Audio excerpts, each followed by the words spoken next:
सभी श्रोताओं का विज्ञान की दुनिया में हार्दिक स्वागत, अभिनंदन। आज समय के बारे में आप सभी के सामने राय प्रस्तुत है। आप सभी लोग सुने। क्या समय सच में मौजूद नहीं है? विज्ञान इस रहस्य को समझने में लगा है। हम अपनी ज़िंदगी के हर पल को समय में नापते हैं, सेकंड, मिनट, दिन, साल।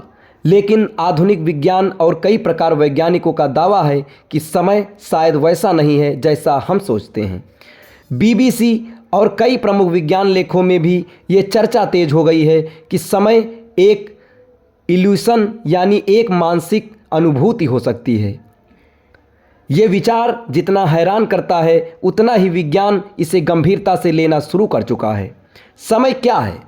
हमारी समझ में बनाम विज्ञान हम सभी समय को एक बहती हुई नदी की तरह मानते हैं, जहां अतीत बीत चुका है, वर्तमान अभी है और भविष्य आने वाला है। लेकिन जब वैज्ञानिक समय को गणित और भौतिकी के नियमों में डालते हैं तो ये मॉडल टूटने लगता है। आइंस्टीन और रिलेटिविटी कहती है कि समय स्थिर नहीं है, ये गति और गुरुत्वाकर्षण के अनुसार धीमा या तेज हो सकता है। क्वांटम फिजिक्स कहती है सबसे छोटे स्तर पर कणों की दुनिया में समय का बहाव दिखाई ही नहीं देता, यानी समय वह नहीं है जो हमें रोज़मर्रा में महसूस होता है। समय शायद है ही नहीं। कई वैज्ञानिक लेख बताते हैं कि दुनिया को समझने के लिए हमें समय की ज़रूरत नहीं भी पड़ सकती है। विज्ञान का तर्क यह है कि फिजिक्स की इक्वेशंस बिना समय के भी काम करती हैं। कुछ फंडामेंटल इक्वेशंस में टाइम का कोई स्पष्ट रोल नहीं होता। अतीत, वर्तमान और भविष्य शायद साथ साथ मौजूद हैं। इस विचार को ब्लॉक यूनिवर्स थ्योरी कहा जाता है। इस थ्योरी में समय एक डायरेक्शन नहीं बल्कि एक लैंडस्केप की तरह है, जहां सारे पल एक साथ मौजूद हैं।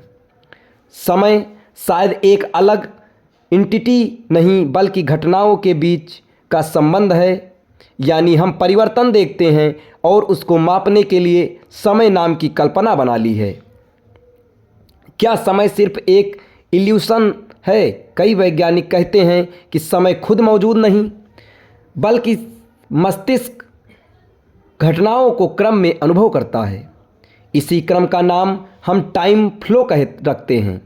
अगर ऐसा है तो अभी, कल, भविष्य ये सब हमारी परसेप्शंस पर निर्भर है, या उस घड़ी की तरह है जो दीवार पर टंगी है लेकिन असल में टिक टिक सिर्फ हमारे मन में चल रही है। क्या होगा अगर समय सच में अस्तित्व में हो ही नहीं? ये विचार हमारी पूरी समझ बदल देता है। जीवन और मृत्यु की परिभाषा बदलेगी। अगर समय लीनियर नहीं है तो पहले जन्म बाद में मृत्यु वाला क्रम भी एक परसेप्शंस में हो सकता है। कारण और परिणाम की धारणा बदल सकती है। हम मानते हैं कि ए हुआ इसलिए बी हुआ, लेकिन अगर समय स्थिर नहीं तो यह रिलेशन भी अलग तरीके से काम कर सकता है। यूनिवर्स की असली संरचना समझने का नया रास्ता खुलेगा। यूनिवर्स शायद इवेंट्स का एक वेब हो जिसमें समय सिर्फ एक डायरेक्शन नहीं बल्कि एक कोऑर्डिनेट निर्देशांक जैसा हो। भावी विज्ञान कहाँ जा रहा है? वैज्ञानिक का ध्यान अब इस बात पर है कि क्या समय वास्तव में एक फंडामेंटल चीज़ है, फिर ये तापमान और दबाव की तरह एक उभरती हुई प्रॉपर्टी है जो कुछ कंडीशंस पर ही दिखती है। कई शोध या संकेत दे रहे हैं कि समय शायद मूलभूत नहीं है, और यदि ऐसा है तो हमारी पूरी physics, big bang theory, black hole, quantum दुनिया, इसकी सबकी व्याख्या नए तरीके से करनी पड़ सकती है। इन सब का निष्कर्ष है क्या? समय शायद है या शायद नहीं है। हम जो समय कहते हैं वह शायद सिर्फ हमारा अनुभव हो, एक इल्यूशंस, एक परसेप्शंस, या केवल परिवर्तन मापने का तरीका। विज्ञान अभी अंतिम जवाब नहीं दे पाया है, लेकिन बीबीसी समेत कई वैज्ञानिक संस्थाएं इस दिशा में स्पष्ट कह रही हैं। समस्त को लेकर हमारी सोच इस समय में अधूरी है और असली तस्वीर अब हम समझना शुरू कर रहे हैं। देखते हैं आगे होता है क्या क्या। ऐसे ही रोचक तथ्य जानने के लिए हमारे चैनल के साथ बने रहें। धन्यवाद।